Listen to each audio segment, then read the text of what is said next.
Alright everyone, my name is Ryan Ingram. Today we're here to talk about unmanned aerial vehicles, or UAVs, in the aviation industry. UAVs have already taken to the skies for years. They aren't only on every kid's wish list for Santa, but they're impacting all the major players in aviation today. By 2021, consumer drone shipments will hit 29 million, and commercial drone shipments will hit at least 805,000. All aviation businesses must begin to implement UAVs in order to remain successful. Long story short, we're looking at everything from the commercial segment growing to increased production of drones for military sales, businesses needing cost-effective solutions, as well as the FAA raising restrictions and essentially allowing us to operate not only in the U.S. but all around the world. The fastest growing for UAVs is currently the commercial segment. The military segment has been in effect for a long time, but the commercial is by far the fastest growing right now because all of these major players are beginning to jump into UAVs.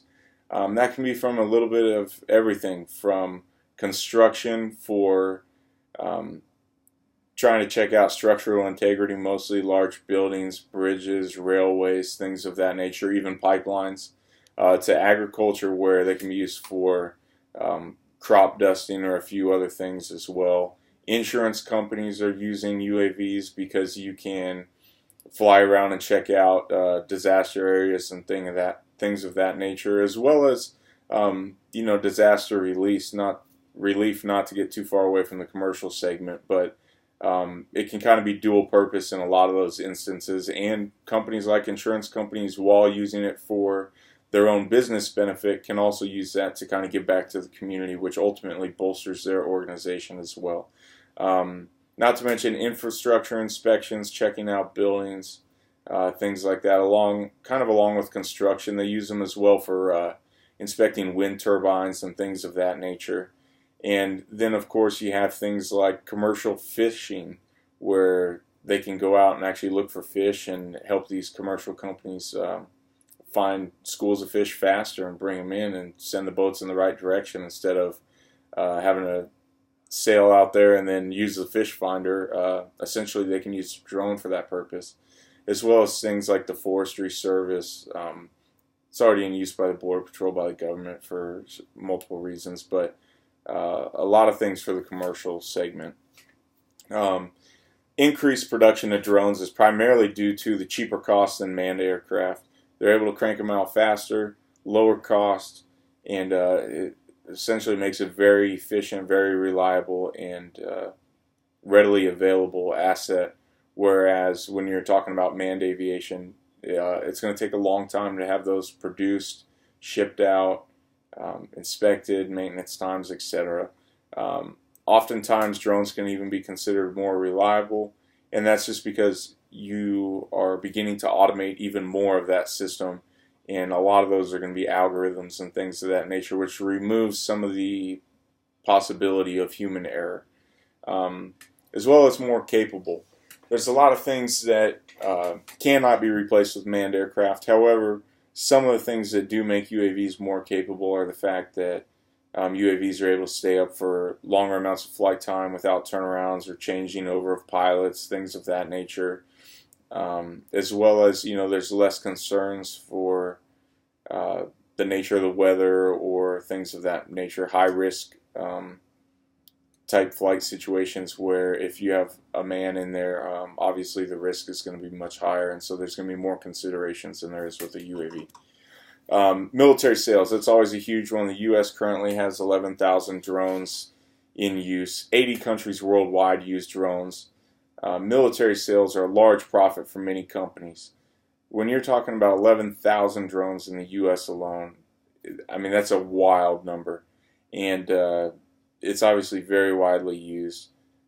And selling that many drones to the military can definitely bolster a company's business. Not to mention get the word out there, get their name out there, get their reliability out there, because the military is going to use those assets, going to use them in extreme situations, and that's going to help that company's brand and build that brand a lot more. Military funding also pays for many corporations' research. So that kind of goes into things like we see on the news all the time, especially lately with Lockheed Martin and their F-35 project out of Dallas-Fort Worth area, and how it keeps getting delayed and the funding going over. But there's been billions and billions of dollars dumped into this project, and that pays for a lot of these research for these companies. So it's kind of an excellent selling point for companies to get into the military sales portion of it, because that ultimately can bolster their own company. For myself, I absolutely believe in military sales of UAVs. Quite frankly, today, I have to spare some of the details, but today we were able to use drones here in Afghanistan in order to save people's lives and prevent bad things from happening. And ultimately, that's the entire intent of having these military drones. But for commercial businesses, they're able to take those triumphs and bring them back to the U.S. and mitigate it in different ways to make it fit into civilian standards, and at the very least allow us to test the limitations of those aircraft out here.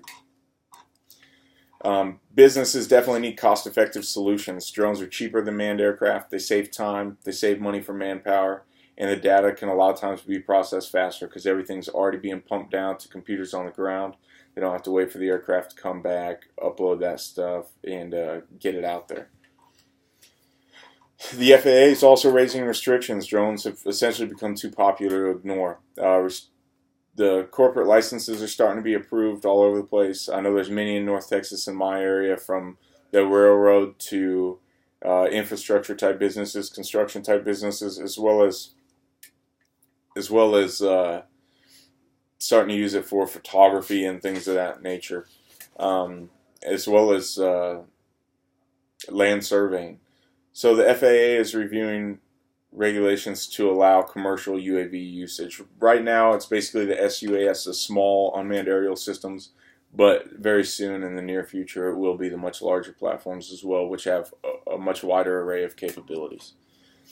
To reiterate, the commercial segment, increased production of drones, military sales, businesses needing cost-effective solutions, and the FAA raising restrictions is all why aviation businesses must begin to implement UAVs in order to remain successful. It's going to be very crucial to these companies' future. It's shown us time and time again in history that essentially you have to keep up with the times. So I'm just going to leave you guys with a thought that don't you all want to be a part of the bigger picture when the future of commercial aviation begins to fill the skies with UAVs? I hope so. I definitely want to be a part of it, and I hope you guys do as well. Thank you for listening to my speech. I hope you all have a wonderful day.